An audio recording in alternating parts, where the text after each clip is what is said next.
Hey everyone, it's Joe from Gadgetry Tech, and today we're talking about the Rig 900 Max HX. This is the latest headset from Rig. Rig got acquired by a company called Nacon at the end of 2019, I believe, early 2020. Used to be under Plantronics, but there's a lot to discuss with this headset. This is pretty exciting because they're doing some unique things that, honestly, no headset has done before, at least from a unique feature standpoint.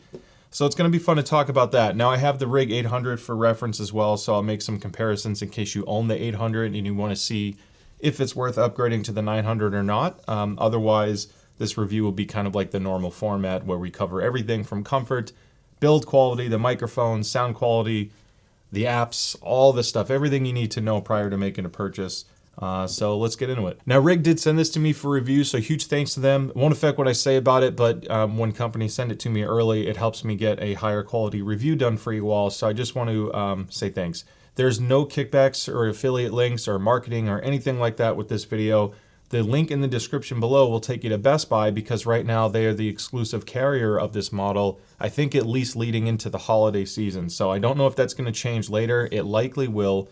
But for now, the link is just a generic Best Buy link. I get nothing in return with exception of receiving a sample for review. Now we're going to spend most of the time talking about the headset itself, but I do want to talk about what's included in the box and how this impacts your usability. So the dongle, it's a USB Type A dongle. It's fairly large, but it's not overly wide, so it doesn't take up too many ports like next to it as far as what's going adjacent to it. There is a switch on it. Now, this has a game controller logo on one side and PC on the other. I want to start with this because even though this is an Xbox branded headset, Rig is traditionally known as being an Xbox focused headset. In PC mode, it works flawlessly on PlayStation with both volume control and microphone. Everything works just fine. Obviously, no game to chat mix on the headset, but that's common with most headsets compatible with PlayStation. And then you have a pairing button if for any reason the headset does not stay connected to the dongle. Now I want to talk about the dock because this is the next thing that's kind of exciting about the Rig and something a lot of people liked about the Rig 800. The Astro A50 is a very popular headset, even though it hasn't been updated in 4 years, Logitech, because a lot of people like the dock. It's convenient to just dock it to the the base itself when you're not using it, which also handles charging. Now Rig took a really unique approach with the 800, and they did the same with the 900, although also made it better. So there's a USB-C port now instead of micro USB, and this is literally just a power and USB extension system, and I'll explain how this works, but that means this dock technically works on the 800 now, and I believe they updated the 800 headset to USB-C. Don't hold me to that, but I think that's the case now. This is what's cool about it. So you can use it kind of like a traditional dock and transmitter station, just like how Astro works, by inserting the transmitter into the base. So now you're charging your headset when you're not using it, and this same base is also transmitting your signal to the headset. Now, for my use case and where I like to put it, that's not always convenient for me. I like the transmitter to be where the console is, but my charging dock I love having on my end table next to my couch. So it comes with a somewhat short, maybe, I don't know, 24-inch long USB A to C cable, but it is included. But what you can do is hook it up to a separate power source, USB port, whatever it may be, and charge your headset while the transmitter is detached and plugged into your console. So now I can keep this docking station next to me where it's convenient to grab. I can charge it, and then this is connected to either my PC or whatever console I'm using. I can easily just move it around and I don't have to worry about keeping them together. So it gives you more flexibility. You're not forced to do one or the other, but I like that they did that. Now obviously you see the status light is red because of charging. It will go to blue once it's connected and on, so you get somewhat of a status light, and the magnetic system is quite good. It's very obvious when you get a connection, and there's a little bit of a pull when you lift it off. So no worried about if you're seating it correctly or not. Now as far as specs goes, this is rated at 50 hours in USB transmitter mode or wireless mode and 60 hours in Bluetooth mode because they did add Bluetooth to this headset. Uses Bluetooth 5.1, and unfortunately it's not simultaneous, which seems to be a thing right now with a lot of new headsets not doing it. The Odyssey Maxwell, the Logitech G Pro X2, the Razer Blackshark V2 Pro, all don't have simultaneous Bluetooth. The HyperX Cloud 3 Wireless didn't add Bluetooth at all, so it kind of leaves you with SteelSeries and Razer, SteelSeries and Turtle Beach and like Sony if you want simultaneous Bluetooth. I know there's a couple others out there, but I'm just trying to keep this simple. So it's not convenient, but it's kind of the norm. The reason why I say that is because the feature set can be kind of confusing. You have 3 different modes you can operate this headset in. One is game or USB mode. The other one is Bluetooth mode. And then the last one is dual mode, which when you are dual paired, you would think it meant simultaneous. However, it basically has game priority audio. If you get a notification or a phone call on your phone, it will ding and notify you on the headset, and then you can switch over. Once those are done, it switches back to the game. Now you can force switching over to Bluetooth just by tapping the mode button on top. And by doing that, now you can prioritize which one you hear. So you can force it to just listen to your phone and then switch back. So in between games, you still can use your phone to listen to stuff, but it's not going to play music on your headset simultaneously while gaming. I want to talk about build quality and comfort because these are the 2 categories where RIG is one of the best at any price range. And it's not like literally just, you know, better pads or something like that. This weighs under 300 grams, which for a headset with a suspension head strap, flip to mute mic, and these large ear pads with leatherette, that's exceptionally light. Now, the pad depth as well is also great. So if I go into the millimeter side and go to the depth here, I'm at about 23 millimeters of depth. And if I look at the opening here, I have 60 millimeters of height and roughly 40 millimeters of width.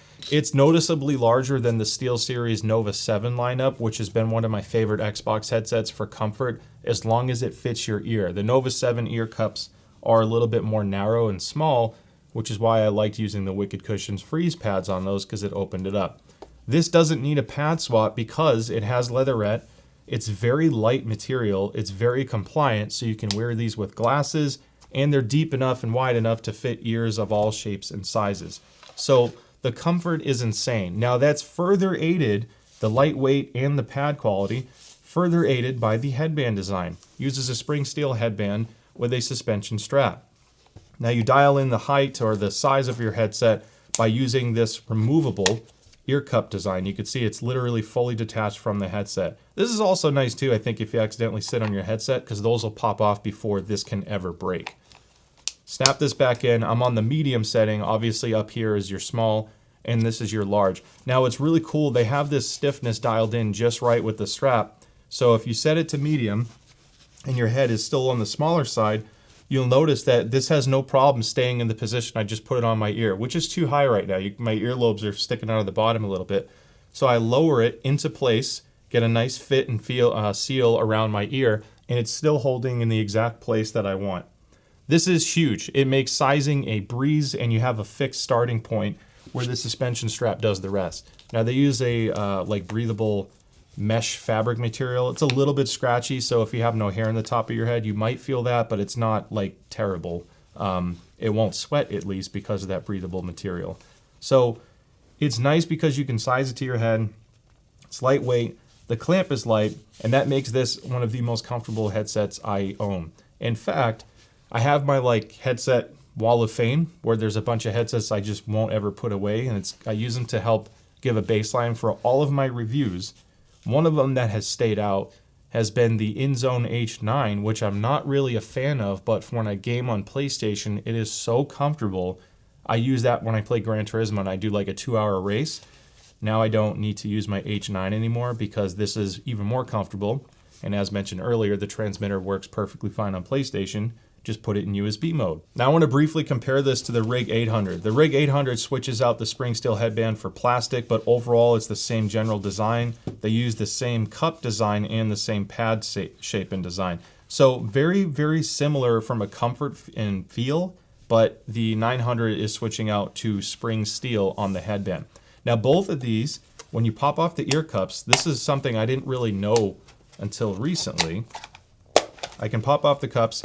Then the suspension head strap is removable. All I have to do is slide it down, and then I'll twist, and then slide it down and twist again. This weighs nothing. The head strap, the top part of the frame is metal, and then it has this like rivet system that you can see these 4 Torx screws, if you can, with the camera, going into this plastic part. Now this is like crazy durable. I mean, I can destroy this thing, and it just comes right back to its original shape. This is a pretty handy design because it's replaceable and they do sell replacement parts online. As far as buttons and controls go, you have a very similar design to the 800. There's one thing it does that I like less compared to the 800, and that is the dedicated game to chat mix. On Xbox, the 800 has a fixed wheel that moves up and down for game to chat mix. You can see how convenient that is for quickly changing. Then you have your master volume here. On the 900, you have a single volume wheel. Now, when you're in game, you can use this to adjust your game volume. And then if you want to adjust game to chat, you press the button right above it. It'll tell you chat. There's a voice prompt that switches over, and then you can adjust your game to chat mix and then press it again to go back to game.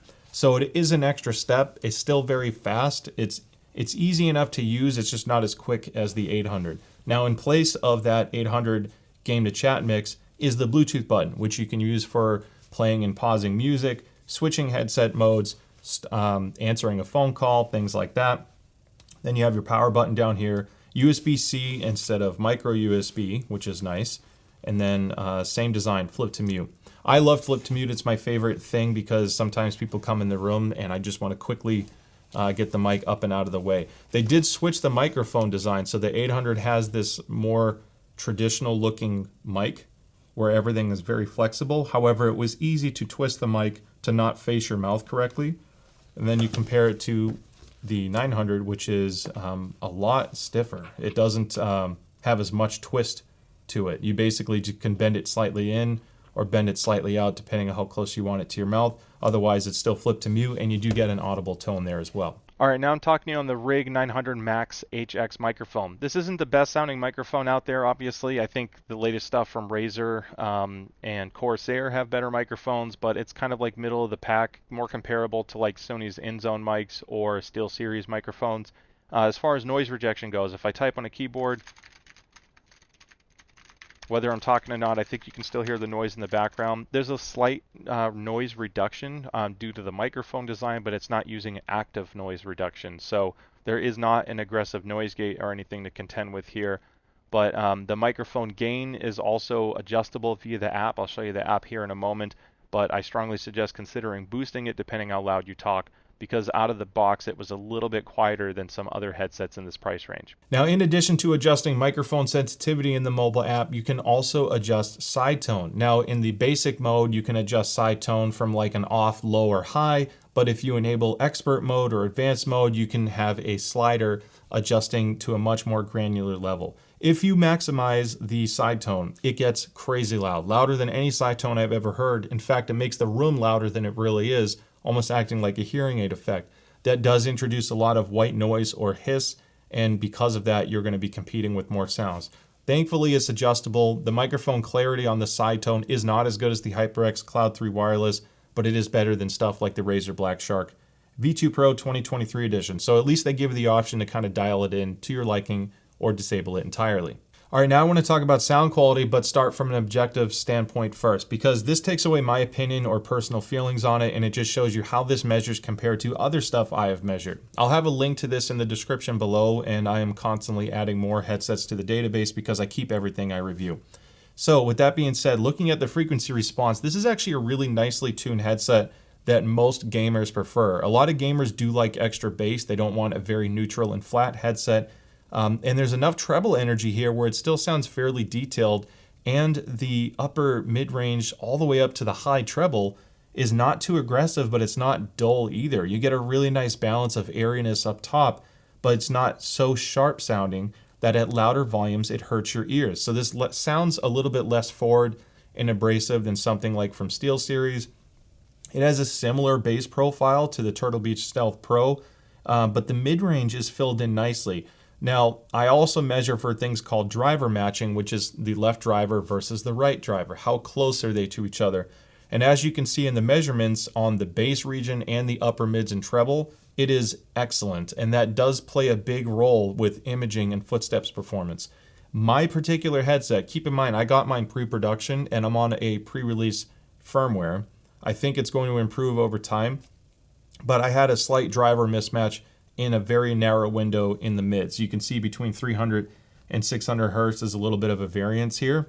I could hear that on certain things, but not everything. And I think depending on what EQ profile you pick, it can become more or less noticeable. I just want to point that out because I don't like hiding anything from my reviews. I think most people aren't going to spot the decibel change between the left and right in one area of the frequencies, but I do want to point out what I observed on my rig. Now, I'm not sure how much of a fan Rig's going to be of me saying this, but I do want to mention something that I did as a physical mod. So this thing has excellent tuning on the bass. Most people are going to prefer the bass profile out of the box because this uses bass tubes inside. I actually took this thing apart and observed the little rubber tubes coming out of the rear of the driver. And this is how they fine-tuned the bass to perform the way they did. I did do a mod to take the port off, and I blocked the tube to seal the driver. And if you look at the measurements, the end result of that was I shaved about 5 decibels off the lower bass region. Basically, it sounded less deep, but the bass sounded a little bit tighter. It's cool that you can do a physical mod. Now, there is a personalization app using Dolby to change the sound of this headset. And once I did that, I did prefer to not have the bass sealed off. I preferred the stock sound profile more because the Dolby app changed enough other variables where I understand where the tuning was going to. But I just wanted to point this out. It's kind of a fun way to mod it and see how it sounds. Maybe you'll prefer one over the other, but it's very easy to do. Now, this type of sound profile translates really well to a mixed genre of games. Not everyone is looking for the ultimate esports tune headset. They kind of just want something that's comfy, but also has a nice engaging bass profile. So you want to have good bass to an extent, as long as it's not too muddy and it makes everything sound dark. And the rig is what balances that extremely well. This is before we get into the Dolby personalization app, but out of the box, whether you're using stereo or the standard Dolby Atmos profile, the sound quality is very rewarding. The bass is nice and deep, and it's immersive for even on games like Call of Duty or first-person shooters. The bass is not so strong that I can't pick up details or pinpoint where things are. Conversely, if I'm playing games like Starfield, which is definitely rewarded by a headset with a bass profile like this, it just sucks you in more when you have, like, you know, the rumblings of space, if you will, or a spaceship, or an explosion from combat. All of these little things and the ambient sounds filled in with nice deep bass like this kind of suck you in. Now, the treble tuning is filled in enough to keep up with it, where this doesn't sound like a dark headset as a result. I've had some issues with headsets from Razer, for example, where the bass is so strong, or even the Logitech G Pro X2 wireless. It has lifted bass, but darker upper mid-range and treble. So it sounds too dark to me, and it's not as engaging or exciting, and this kind of fixes that. Now, it is still competitive for FPS. I don't think it's as good as the Nova lineup or the Stealth Pro purely from an FPS standpoint, but it's much better than I expected, especially when you consider the bass profile. Now, if for any reason you're not fond of the stock bass profile or the sound in general and you want to customize it, you can do that. They have the Rig 900 Navigator app, which allows you to custom EQ your headset. Now, at the time of this video, I am using a test flight version. It's not released to the public because it's still waiting approval. I wish the app was already available because it's kind of odd that it's coming out after the headset launch. I don't know if Best Buy jumped the gun and released this headset early or not, but the app should be available any day now on both Google and Apple products because, or I should say Google Play Store and Apple App Store, because they've already been submitted for approval. So maybe this point is irrelevant, but I do want to share my info with you all. I will update the description below or put a posted or sticky comment in the description once this app goes live. So I do want to show you how you can use this to adjust it. All you have to do is connect to your headset via Bluetooth, either Bluetooth direct mode or the dual mode, which means you can still listen to your game or PC audio at the same time with the USB adapter. This app can be used for firmware updates and adjusting your auto power off from 0 to 15 minutes to all the way up to 2 hours. So if I click on customization though, and I tap that, this is what you were seeing earlier when I was adjusting my microphone sensitivity. However, if I click on equalizer, I have a 3-band equalizer, which is similar to Turtle Beach's Stealth 700, which I have a plus and minus 6 dB for bass, mids, and treble. Now, this is a nice quick way to dial it in if you're not really familiar with custom EQ, because custom EQ can be kind of dangerous. If you do it incorrectly, it can mess up the sound. However, we're going to click on expert mode and look at that. Now I have a 10-band equalizer, and I can really fine-tune the sound profile of this headset. So if you didn't like that 4 kilohertz dip and you want to lift it a little, you can easily do that. You want to pull bass down slightly just to make it a little bit softer, you can do that too. Now, once you set these, and I go back and let's say I adjust mic side tone down here and I boost my mic sensitivity up a little bit, If I click on Profile 2 at the top, you'll notice my microphone changes, my microphone settings changed. Then if I click on Equalizer, my EQ is flat. So your profiles can also be used to toggle through different presets that you've defined for both the mic and the sound. These settings do save to the headset, so you can benefit from custom EQ for PlayStation even, Xbox or PC, let alone using the whole Atmos thing. So this is kind of like a hard tune if you want to make changes to the headset itself. I know this is kind of getting a little off topic here, but on the note of sound quality, it is important to point this out because you can change it a little bit as well. The only thing I changed was for Call of Duty or FPS games. I just took like 3 or 4 decibels off the bass, and then it was perfect for me. I didn't want to touch the upper mid-range tuning because it's really close to where I like it from an FPS perspective.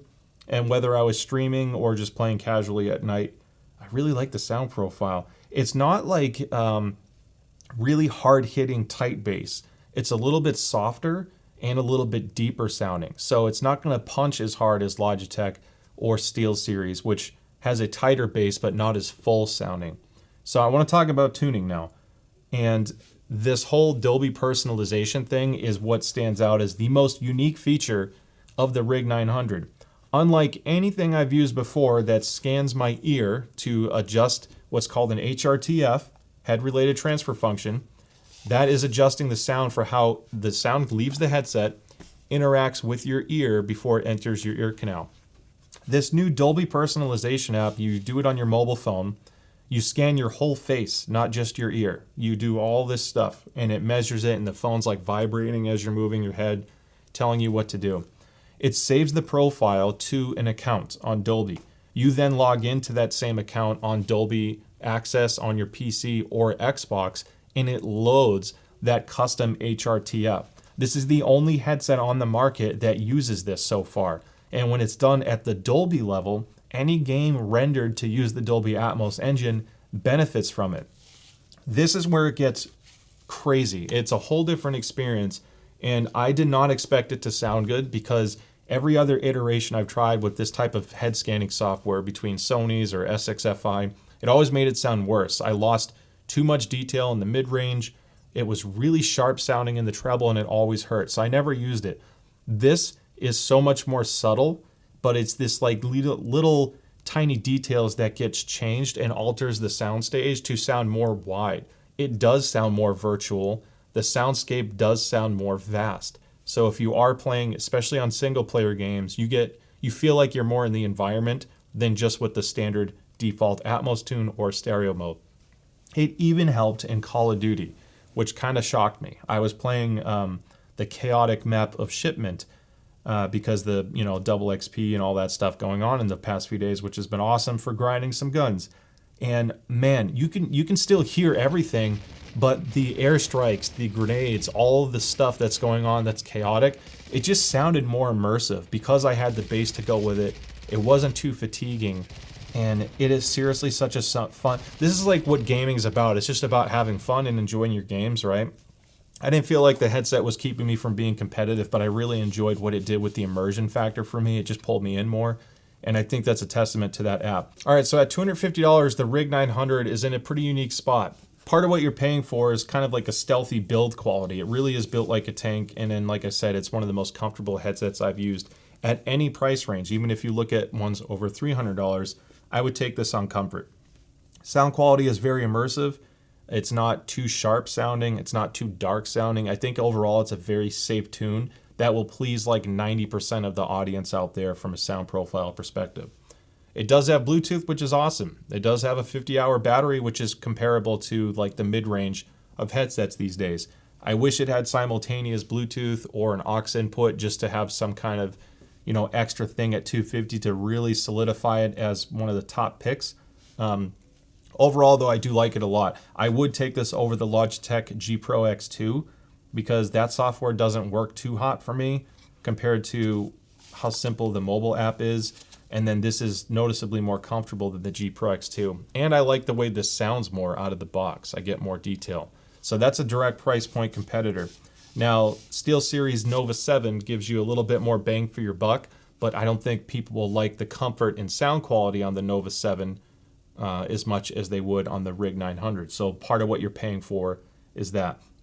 I don't think it's as competitive as a Nova Pro Wireless or Stealth Pro at over $300, but it's really close. And when you factor in how unique that Dolby app is for immersive gaming and what it does for the personalization of the sound, this is like probably one of the better options on the market, especially for single player or single story or RPG style games.